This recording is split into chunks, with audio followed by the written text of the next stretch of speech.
महात्मा बुद्ध के बारे में जितने भी तथ्य इस वीडियो में दिए जा रहे हैं वे त्रिपिटक ग्रंथों से, एक प्रसिद्ध बौद्ध विद्वान अश्वघोष की पुस्तक बुद्ध चरित से, एक अन्य प्रसिद्ध बौद्ध विद्वान राहुल सांकृत्यायन की पुस्तकों से तथा भीमराव अंबेडकर की पुस्तक बुद्धा एंड हिज धम्म से लिए गए हैं और इन्हीं तथ्यों के आधार पर कुछ निष्कर्ष दिए गए हैं।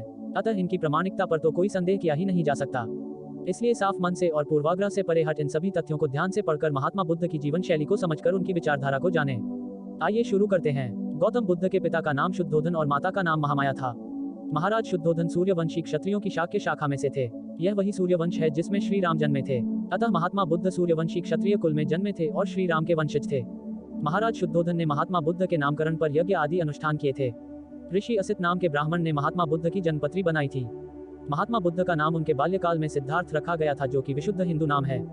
महात्मा बुद्ध का जन्म गौतम गोत्र में हुआ था, इसलिए इनका गौतम बुद्ध नाम प्रचलन में आया। यह गौतम गोत्र संभवतः श्री राम के समकालीन महर्षि गौतम से प्रचलित हुआ था।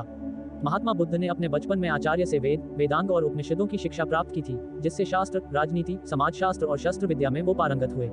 महात्मा बुद्ध की पत्नी का नाम यशोधरा था और इनके पुत्र का नाम राहुल रखा गया था और ये दोनों नाम भी विशुद्ध हिंदू नाम हैं। गृहत्याग करने के बाद महात्मा बुद्ध ने आचार्य आलार कलाम और आचार्य रुद्र क्रामपुत से योग और सांख्य दर्शनों की शिक्षा ली थी।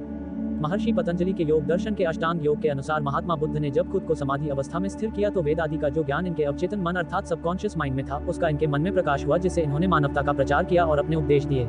महात्मा बुद्ध ने अपने लगभग सारे सिद्धांत वेद, उपनिषद, योग दर्शन और सांख्य दर्शन आदि से लिए हैं और इन्हीं की शिक्षाओं को अपने उपदेशों में बताया है।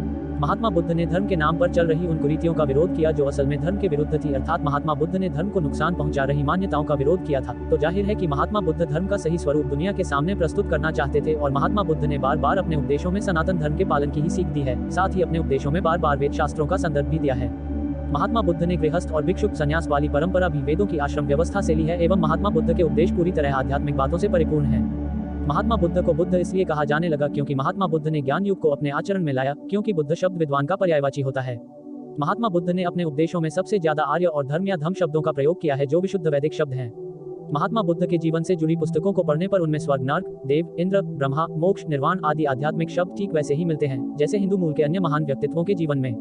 महात्मा बुद्ध के तमाम मंदिरों में स्वास्तिक चिन्ह का ठीक वैसे ही प्रयोग होता है जैसे हिंदू मंदिरों में। तो इतने प्रमाण पर्याप्त हैं दुनिया के निष्पक्ष और तर्कशील लोगों को यह समझने के लिए कि महात्मा बुद्ध सूर्यवंशी क्षत्रिय कुल में पैदा हुए एक वैदिक सन्यासी थे और जैन, सिख, वैष्णव, शैव, शाक्त, लिंगायत आदि की तरह ही बौद्ध मत भी वैदिक धर्म नाम के परिवार का ही एक सदस्य है।